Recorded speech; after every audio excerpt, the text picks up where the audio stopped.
बिस्मिल्लाहिर्रहमानिर्रहीम। अब हम पढ़ेंगे माइटोकॉन्ड्रिया और राइबोसोम्स के बारे में। तो सबसे पहले राइबोसोम्स के बारे में पढ़ते हैं, ठीक है। जिसके साथ सोम्स आ जाए ना, उस चीज़ को कहते हैं बॉडी, ठीक है। ये वैसे मैंने आपको एक बात बता दिया। Ribosomes are tiny granular structure, दानेदार छोटे छोटे स्ट्रक्चर होते हैं, ठीक है। छोटे छोटे गोले गोले इस तरह के होते हैं, ठीक है। That are either floating freely in cytoplasm. समझ आ रही है इस बात की? नहीं आ रही तो बता देता हूँ इस पूरी लाइन को कंप्लीट करके। और are bound to the endoplasmic reticulum. अब वो कहता है कि जो सेल है, ये मैं इधर से दिखा देता हूँ। इधर जो राइबोसोम्स होती हैं ना, ये न्यूक्लियस है ना, न्यूक्लियस के बाहर पड़ा है हमारे पास एंडोप्लाज्मिक रेटिकुलम। इसको कहते हैं रफ एंडोप्लाज्मिक रेटिकुलम। रफ क्यों कहते हैं? वो इस वजह से कहते हैं, एक होता है स्मूथ एंडोप्लाज्मिक रेटिकुलम और एक होता है रफ एंडोप्लाज्मिक रेटिकुलम।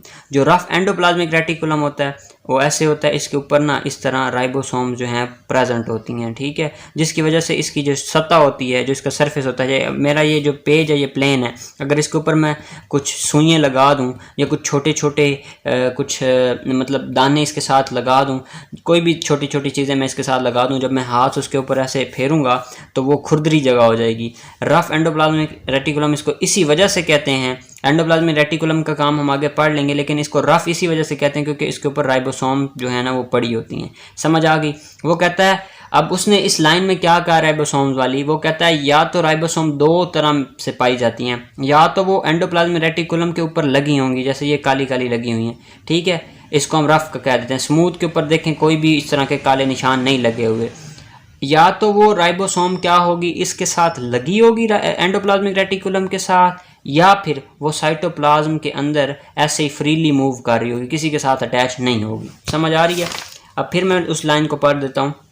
इधर फ्लोटिंग, या तो वो तैर रही होती हैं फ्रीली इन साइटोप्लाज्म के अंदर, या फिर बाउंड होती हैं यानी अटैच्ड होती हैं एंडोप्लाज्मिक रेटिकुलम के साथ, जिसको वो जब उसके साथ अटैच होती हैं तो वो उसको रफ एंडोप्लाज्मिक रेटिकुलम का नाम दे देते हैं हम। Each ribosome is made up of almost equal amount of protein and ribosomal RNA. वो कह रहा है कि जो राइबोसोम होती है वो इक्वल अमाउंट, इसका क्या मतलब है, 50% उसके अंदर प्रोटीन होगा, 50% प्रोटीन होगा राइबोसोम के अंदर, और उसके अंदर क्या होगा, 50% आरएनए होगा। ठीक हो गया। इधर मैं आपको एक और बात बता दूं, डीएनए के बारे में हमने पढ़ा था कि वो प्रोटीन और डीएनए से मिलके बनी है, जो क्रोमोसोम्स हैं। राइबोसोम जो है वो प्रोटीन और आरएनए से मिलके बनी है। समझ आ रही है? अच्छा, ribosomes are not bound by the membrane. वो मेम्ब्रेन के साथ नहीं बाउंड होती, नहीं अटैच होती, क्योंकि रफ एंडोप्लाज्मिक रेटिकुलम जो होता है बैक्टीरिया के अंदर नहीं होता। And so are found in prokaryote. इसी वजह से बैक्टीरिया वगैरह के अंदर भी राइबोसोम प्रेजेंट है। सिर्फ ये नहीं है कि एनिमल सेल्स के अंदर राइबोसोम प्रेजेंट है, ये बैक्टीरिया के सेल के अंदर भी प्रेजेंट होती हैं। Eukaryotic ribosome are slightly larger than prokaryotic ribosome. इसका क्या मतलब है? जो बैक्टीरिया के अंदर राइबोसोम्स होंगी वो छोटी होंगी, और जो प्लांट सेल या एनिमल सेल्स के अंदर राइबोसोम्स होंगी वो थोड़ी बड़ी होंगी, ठीक है। अब ये फंक्शन ऑफ राइबोसोम्स के बारे में आ गई बात, ये फंक्शन क्या है राइबोसोम्स का, उसका काम क्या है राइबोसोम का। अच्छा, ribosome are the sites of protein synthesis.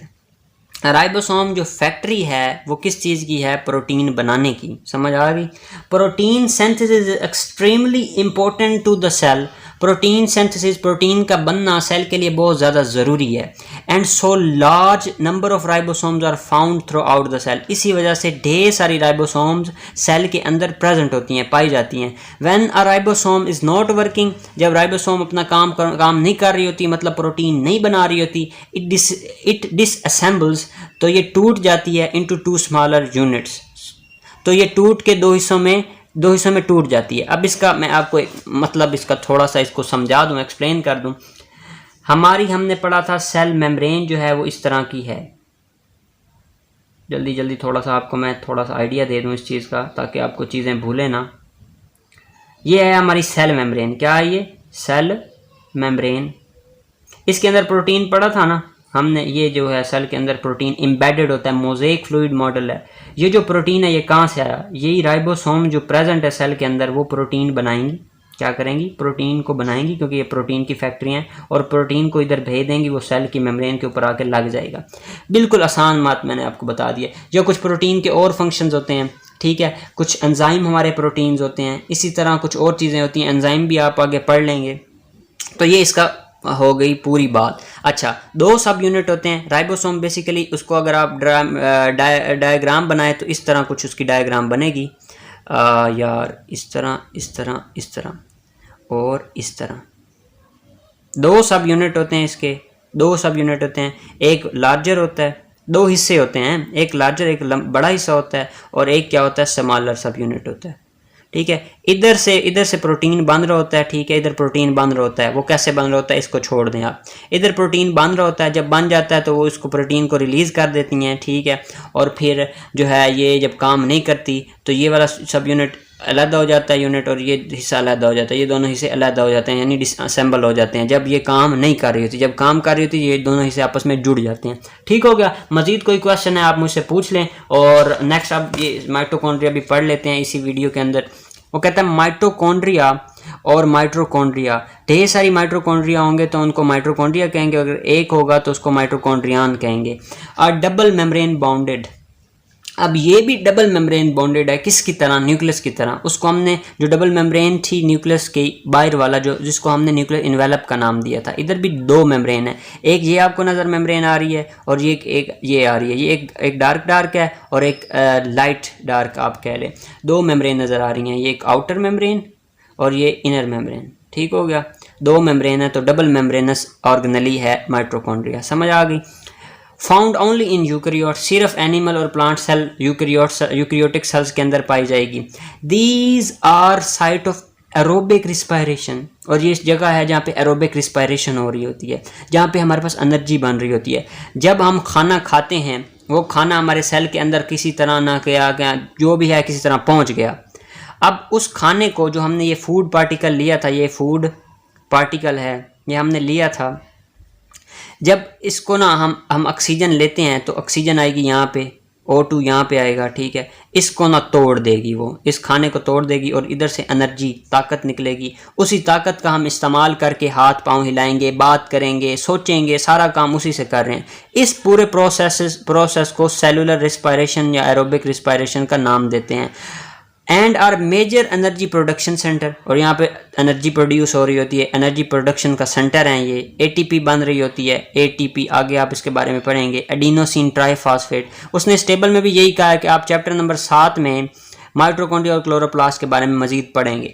इधर आप इतना ही याद कर लें। आगे जब मैं चैप्टर नंबर 7 आपको या 7 करवाऊंगा, यूनिट चैप्टर नंबर 7, तो मैं आपको उसका डिटेल दे दूंगा। अभी इसका इधर बताने से वीडियो भी लंबी हो जाएगी और आपके कॉन्सेप्ट जो हैं वो अच्छे नहीं बनेंगे। माइटोकॉन्ड्रिया आता भी है तो आपने यही चीज़ लिखनी है। ठीक हो गया। बाकी एरोबिक रिस्पायरेशन आगे भी आना है, तो मैंने उसका कॉन्सेप्ट इधर थोड़ा आपको बता दिया ताकि आपको हाउ नो हो जाए कि क्या चीज़ है। द आउटर मेम्ब्रेन, जो बाहर वाली ये डार्क मेम्ब्रेन है ऑफ माइटोकॉन्ड्रिया की, is smooth but the inner membrane many infolding called cristae. Very important short question, what is cristae आ जाता होता है, एमसीक्यूज में आ जाता है। Inner membrane has folding, what is it is called. 4 option, cristae आपने क्रिस्टा पे लगा देना है। सिंगल होगी तो उसको क्रिस्टा कहेंगे, इस एक फोल्ड को क्रिस्टा कहेंगे और सारे फोल्ड्स को क्रिस्टाई कह देंगे, जो इनर मेम्ब्रेन है। और इसके अंदर माइटोकॉन्ड्रियल मैट्रिक्स प्रेजेंट होता है। ये जो पानी प्रेजेंट है ना, ये माइटोकॉन्ड्रियल मैट्रिक्स है, ये इनर मेम्ब्रेन है, इसको हमने क्रिस्टी का नाम दे दिया। और जो बाहर वाली मेम्ब्रेन है आउटर मेम्ब्रेन है। बाहर वाली मेम्ब्रेन जो है वो स्मूथ है, मतलब वो खुरदरी नहीं है। अंदर वाली जो है वो देखें आप, कटाव शटाव है उसमें। अच्छा, this serves to increase the surface of inner membrane on which the membrane bounded reaction can take place। इसका क्या मतलब है, ये जो अंदर फोल्ड्स हैं, अल्लाह पाक ने जो भी चीज़ बनाई है वो कोई भी चीज़ ऐसे ही नहीं बनाई। ठीक है, अब इसका मैं मतलब आपको समझा दूँ, इस लाइन का क्या मतलब है। हम ना कोई भी काम कर रहे होते हैं ना, इतनी सारी जगह होगी ना, यहाँ हम 10 बंदे ले आएंगे ना, वो अपना काम करेंगे। अगर हम जगह को बढ़ा देंगे तो हम ज़्यादा बंदे लेके आ सकते हैं। जंग का मैदान बड़ा होगा तो वहाँ ज़्यादा बंदे आ सकते हैं, जगह ज़्यादा होगी तो वहाँ ज़्यादा काम हो सकता है। इसीलिए रिएक्शन जो हो रहे होते हैं उनके लिए भी हमें ज़्यादा जगह की ज़रूरत होती है। तो इसका हल क्या है कि एक छोटी सी ऑर्गेनेली हमारे पास है, इसके अंदर जगह ज़्यादा चाहिए हमें, हमने इसलिए इसके अंदर ये जो फोल्डिंग्स बनाई हैं ना, इसीलिए बनाई हैं, ये जो जिसको हम क्रिस्टी कह रहे हैं। ये क्या करती है, इस सरफेस एरिया को बढ़ा देती है। अगर मैं देखूं इस तरह अंदर होती माइटोकॉन्ड्रिया, बाहर से इस तरह होती, अंदर बाहर वाली इस तरह मेम्ब्रेन होती, अंदर वाली इस तरह होती, ये जो जगह है देखें थोड़ी सी है। लेकिन अगर मैं इसी चीज़ को इस तरह इस तरह इस तरह इस तरह इस तरह इस तरह इस तरह कर देता हूँ, ये जो जगह है देखें कितनी बढ़ गई है। ये जो फोल्ड हैं ये ऐसे होते तो ये थोड़ी सी जगह है, लेकिन जब ये इस तरह होंगे ना तो ढेर सारा इसका सरफेस एरिया हो जाएगा। देख रहे हैं ना, ये सरफेस एरिया है, ये अंदर वाला कितना सरफेस एरिया बन गया। इसके ऊपर रिएक्शन जो है वो ज़्यादा हम परफॉर्म कर सकते हैं इस सरफेस एरिया पे। तो ये मैं आपको बात समझा दी है। और ये सरफेस एरिया वाली बात केमिस्ट्री, फिज़िक्स हर कहीं पे जाके अप्लाई होती है। आप जब डाइजेस्टिव सिस्टम पढ़ेंगे वहाँ पे भी अप्लाई होगा कि सरफेस एरिया कैसे बनता है। वो जो जब ये फोल्ड बनते हैं ना, जो आपको पता है ना ओजरी का, जो ओजरी बकरे में से निकलती है उसके ऊपर हम देखते हैं इस तरह की फोल्डिंग्स होती हैं। वो असल में हम किसी चीज़ को, अब खाना जो खाते हैं उसको अब्जॉर्ब करने के लिए भी ना सरफेस एरिया ज़्यादा चाहिए होता है, ताकि वो ज़्यादा जगह होगी तो वहाँ से जो हमने खाना खाया है वो ज़्यादा हमारे ब्लड के अंदर चला जाएगा, और ब्लड से फिर वहाँ सेल्स में और जहाँ फैट के अंदर जहाँ चाहिए होता है वहाँ खाना पहुँच जाता है। ठीक हो गया, इतनी बात आपको समझ आ गई। मज़ीद कोई भी आपको बात समझ नहीं हो आप मुझसे क्वेश्चन पूछ सकते हैं। मैं बार बार कहता हूँ आप क्वेश्चन पूछें, ज़रूर पूछें, कमेंट में देखें, मुझे बताएं। अगर मैं कोई आप बात स्किप की है वो भी बताएं। और अच्छा, मैं लेक्चर वीडियो एंड कर रहा था तो मुझे ये एक लाइन नज़र आ गई, mitochondria have their own DNA. Mitochondria के पास उसका अपना डीएनए होता है और उसकी अपनी राइबोसोम्स होती हैं। The ribosomes of mitochondria are more similar to the bacterial ribosomes and then the eukaryotic ribosome.